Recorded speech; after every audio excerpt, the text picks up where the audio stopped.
Hello and welcome to this video. Today I'm going to test out this needle felting starter kit that a friend gifted me. And I have to say, the characters just look adorable. Like, look at this chicken or this dino with the overbite. So we get a whale in this, the cute little dino with the overbite, we get a dino with like an open mouth, and of course the chicken, which I really want to make because it just looks so goofy. You know, just like a big cheek chicken. My friend also gifted me this extra felting kit, but this wasn't actually in the set. What was in the set is all of the other things that we have. So we have this felting block, which is just this nice padded foam block. We have all the 4 sets, it seems, separated, so it says kit 1 through 4. And they all come in like little packs for every color, which is really nice, which means that you know, can check if all the colors are there and know that they're, you know, for which project they actually are, and you also can make sure that you have enough materials, of course. But the one I actually want to try is the first one in the set, which is this cute little whale. So let's actually see which like working equipment we have. So first of all, we have this needle tool, which actually came secured, which I'm super appreciated about, so it doesn't like actually poke out of the packaging, and it's nice and sharp, so I think it's nice for details. We also get a glue stick for hot glue, and I don't know if it's like a fabric one, but it's definitely a bit more soft than the ones that I usually pick up for crafting. We get some eyes and some like loops for adding to it, and we also get a needle tool. This one actually came with a needle, and it looks like they're about the same 2 sizes in the set as the standard, so we have longer and shorter needles, which the shorter ones are usually for the actual felting process, while the longer ones are more for details. But this one I'm just going to put the short one back in, and then later I'm going to prep another one out of my stash for a longer detail needle. Now they also supply these gloves, which actually they fit my fingers pretty well, so they may be way too small for other people, and just a poke test revealed these are super cheap. I guess they're like pleather or something, but they poke through so easily, I don't even have to put much pressure in it. In comparison, these are mine. These are real leather finger protectors. They're sturdy, these were made to my size, and as you can see, I can put a lot of pressure in there. I cannot poke through, I'd probably break the needle beforehand. And if you stab vigorously, you really want something that, like, you know, protects your fingers. And the like fake leather ones that came in the kit just don't do that, so they go straight into the trash can. You know, it's not safe to use them at all, and if you have a false sense of security that they will protect you and they don't, it can be quite dangerous. So, you know, it's always good to test these kinds of protectors before you actually use them, just in case they do what these do and not really protect your fingers at all. But let's actually get started with this. Now I read through the instructions and they are in pretty decent English, they're pretty decently understandable, which is nice. The only thing that is there's some needle references that they don't elaborate quite that well, but I haven't really looked at the videos yet. I want to try to solely make this with the booklet and then check out if the video descriptions are any good later. So the description mentions that these pictures on the front are actually real size, so, you know, I'm just bundling up my felting tool just to like kind of match the size, and then I'm following all the instructions as best as I can. Starting out with making a sphere for this cute whale. So I'm using my short needle and I'm just stabbing it and like going around trying to keep the shape even. So I'm giving it a couple stabs on one side, turning it, and giving it more stabs and stuff. And this is making sure, in like me rotating it evenly, that it actually gets an even shape and doesn't end up as like a cone or like a, you know, kind of cylinder shape instead of a ball shape. And it will take a little while and a lot of stabbing, but you know, you can feel it getting denser and denser every round, and like the fibers blend in more and more.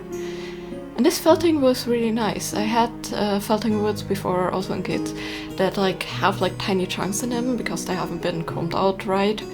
But this is a really, really nice quality soft felting wool that like felts nicely, and the fibers are combed really well. So it's definitely very good for beginners. Now next up I needed to bulk out the back, so I just rolled up more of the wool and then, you know, blended it in a bit on the edges before actually shaping it a bit more. Now in certain cases it's easier to pre-shape the pieces, but in this case, since I'm just bulking it out, I can kind of shape it while adding it on top and making sure that it gets the right shape, which you want like an egg shape for this. And then it's time to make the two back fin pieces. And for those I'm just basically picking out some wool and making some bolts. Now these actually got a little bit big. Sometimes it's harder to gauge like which size they will have once they're fully felted, especially since some of the felting woods do react differently. Like I had one that I could like really compact down and it would get like really tiny and small when I poked it, but it would get really nice and dense. And this one does get nice and dense, but it definitely shrinks a bit less. I don't know, I think it's something to do with the fibers and how they actually, you know, felt together. And these definitely stayed a bit more round than I expected, so all I did was trim them down with scissors. Sadly my camera cut out there. I didn't really pay too much attention. My camera has like a recording limit of like 16 minutes each, which means that, you know, if I'm making a long project, sometimes it just stops recording. I haven't really found out if there's a way to like skip over this recording limit. Like I've searched for it, but I couldn't really find anything. I'm going to have a look again though at some point, because sometimes it's annoying. Sometimes it's very good in case you know, cannot really stop recording, but in other cases, like when you work with resin or something and it just stops recording and you have like gloves full of resin, the amount of times I like had to try and press it with my elbow or somehow with like one of my knuckles or something is insane. Anyways, after I got the fin shapes, back bolts in the right sizes, I just used like very thin pieces of this felting wool and like basically use it as a blending material for these. Since I cut them, the fibers on the top are pretty short, so if I would try to felt them in normally, they wouldn't really work that well. So it's easier to use a little bit of like felting wool just in thin strips to like help blend the edges. I also bulked out the back a little bit because there was a little dip, but in the end I think the fins turn out pretty cute. They don't quite have the angle that the drawings show, but they're good enough. Now for the belly, I pre-felt a flat part that I'm then roughly going to shape. I'm keeping this a bit larger than it's going to be, just because I know when I poke it on, it will, you know, change shapes. And the reason why I like to pre-felt these kind of add-ons at least a little bit before adding them is that I can like control the density and make sure that it's actually covering the underlying color, especially when you have something like white, which like, you know, has the not really the much of a covering ability in comparison to other colors. Now the next thing they show is adding like little rounded or oval like bits of pink for the cheeks and some strips on the belly, and sadly I ran out of battery on my camera without, again, noticing it. I was actually listening to an audiobook, so like I didn't hear my camera complaining. Yeah, lots of recording issues this time, although, you know, they're not really that much of a big business since I'm not missing two important steps. The only thing I can tell that is for the stripes, I actually used my detail needles. I like basically twisted some thinner length of this felting wool, kind of like you would when you make like threads out of wool. And then I just poked it in very slowly, going along with my detailing needle, just like punching it in, and that makes the grooves like a bit deeper, and it keeps the line nice and straight. And as for the cheeks, they're just literally ovals that I then, you know, blended on the face. Next up was the fins, and for those I just shaped these 2 little egg-shaped, fin shaped ones, and then I'm going to blend them in. And when I'm blending them in with my normal felting needle, they blend in flat, so they lose all the edge details. So what I'm going to do after is I'm going to use the long needle to keep that. You can really, really toughly felt them and then just, connect them to not have that issue, but in this case I really wanted to blend in the edges to make sure it's secure. Also, as you can see, I didn't use both of these fins. They were a bit larger again than I anticipated, so I just cut it in half. This totally works fine. Does mean you have some shorter fibers, so again you may have to add a thinner layer of felting wool to help it blend in and to actually adhere, but in this case that was no issue at all, and I just could blend it in. And as you can see, they are ending up a bit flat, but if I slowly go around this with the longer needle, then you can see it's giving all these nice detail grooves that really make the details pop more of the fins and actually make them look like they're a bit more separate. I'm also doing that a little bit on the tail end just to, define the shape in the middle of the 2 tail bumps a little bit more. And afterwards it's actually time to add the eyes, and for that I like to use these detail needles, just shoving them in. You can use the needle tool they gave, the one with the yellow handle. I just this pushing in the material a bit of the longer detail needle, the felting needle, because it means that you have a little bit of an indent where the eye can sit in nicely. I don't know, I like it when the eye doesn't just look like it's sitting on top and is more integrated into the design. And then lastly I'm going just around a little bit, blending in some of the fluffs that have reappeared, and with that the well is done. So it's finally onto the chicken. I was so excited for this one. I'm going to do the dinos another day, in my own time, but these 2 were the ones I really, wanted to record and try out, because this chicken is just so adorable. So it starts out with it's not quite a round shape, it's more of an oval shape that I want you to felt, and then you basically add some spheres in the front to make the cheeks. I actually, with just these instructions, struggled to get the shape a bit, because it seems like their cheeks are a bit more full, also to the side. So what I did is I just added tiny bits of wool on the sides, slowly at a time, building up the cheeks a little bit more, just to make sure that it doesn't look, just some added on bolts on the face. Instead, makes it look more like the cheeks are a bit more well-rounded and belonging to the body, which they already, already look a bit out of place, so making them look more out of place is, of course, not that desired. But I think in the end it worked out pretty well. It was just a little bit of back and forth trying to get everything to look as it was supposed to.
the arms and legs, I'm basically just making like tiny, a bit more like oval shape bits and then blending them on.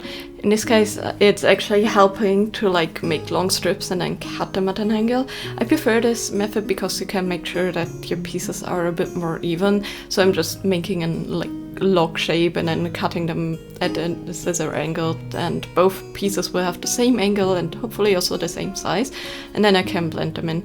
Again, I need to add some details with the longer needle just to make sure that they're a bit more defined, but I think these arms turned out absolutely adorable. You know, at this point it kind of looks like the face should be the back and like it's just sitting flat. But of course that's gonna change really quickly. But yeah, for the legs I'm basically doing the same thing, making like a log shape, cutting them and then blending them in, and as you can see, it like turns out super cute in the end.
Now next up they want me to blend in the cheeks, so just like use very thin pieces of wool, I think, to like add them, because there's like no other description for that.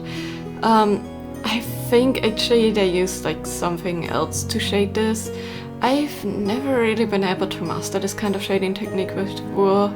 I don't know if there's like a particular way to do this, but I really didn't like it, so I tried to like trim it off and blend it in, but it just looked like, you know, somebody took a Sharpie and painted it on.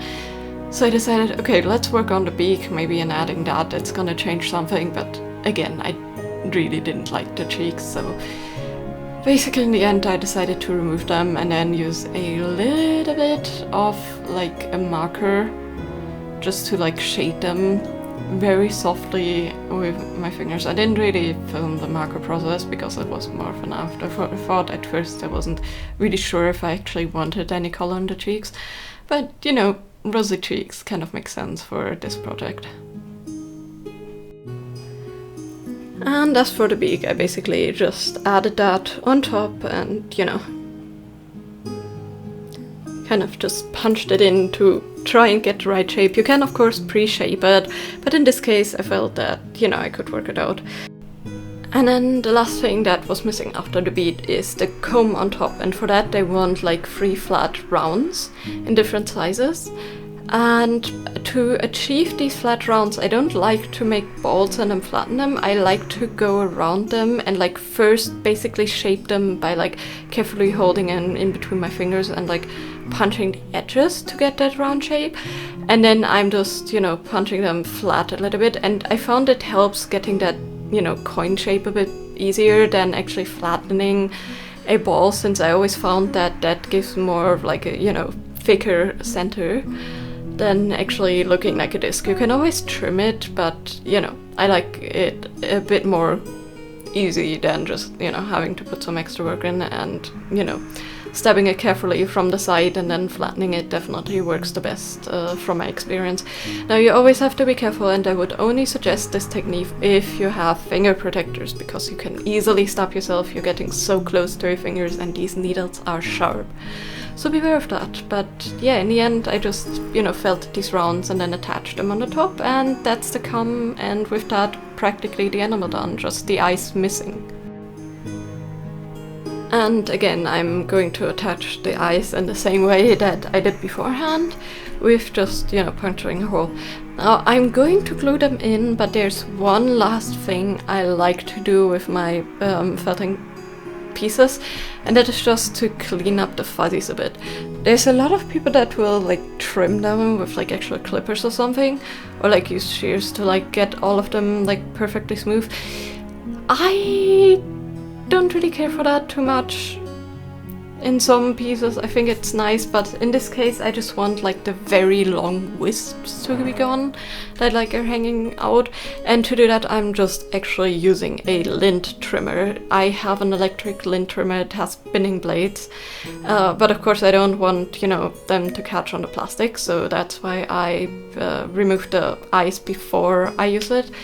And it's not going to get rid of all of it, but it's definitely making it a bit smoother and make it not have these really long strands.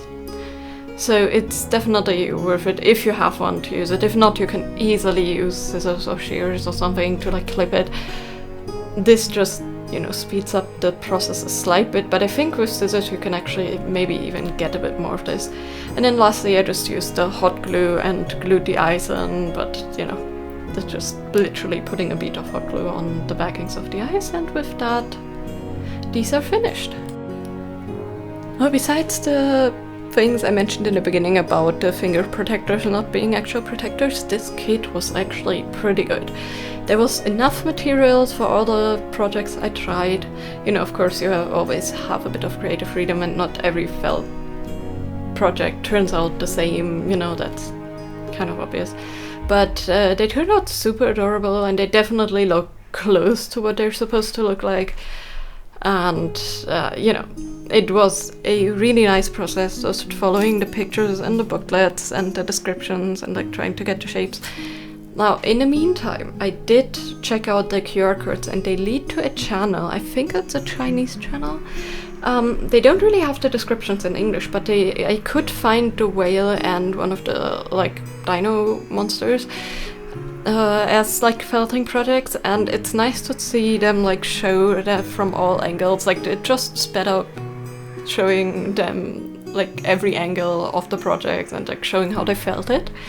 So it definitely good to see how the pieces attach and stuff, and just get some visual clues on how everything goes together.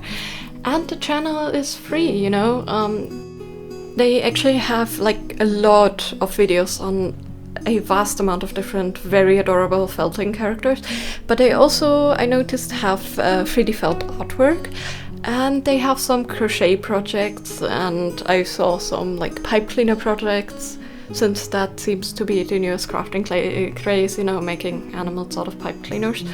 Was something we also did in our childhood too, because it was nice and easy, but I guess it's coming back now, just way more detailed than we did. So they have some instructions on that too. I'm gonna link the channel down below, because I think it's a really good free resource of these kind of needle felting projects. And you can easily pick up felting wool for needle felting and all of these materials without the kit, although the kit definitely is a nice starter kit as they described it. You have the descriptions, you have the videos, you have all the felting wool you need, you have the needle holder, wood needle holder, which is definitely very handy and very useful. The only thing, as I said, finger guards that you can get yourself. You can, of course, start up without them, though, certain incidents that you may, get into while felting these, tinier pieces definitely can be avoided more. You can actually just wear a sturdy leather glove if you have that, or certain gardening gloves with these rubber fingertips. They are not as sturdy as certain leather gloves, but they definitely do help. But yeah, I thoroughly enjoyed trying out this kit, even though, you know, I have some more experience in leather felting. I think the outcome is definitely worth it. And as I said, you get all of the materials. But yeah, anyways, I hope you enjoyed this project. Let me know in the comments down below what you thought of these. And I hope you have a lovely day. See you next time. Bye bye!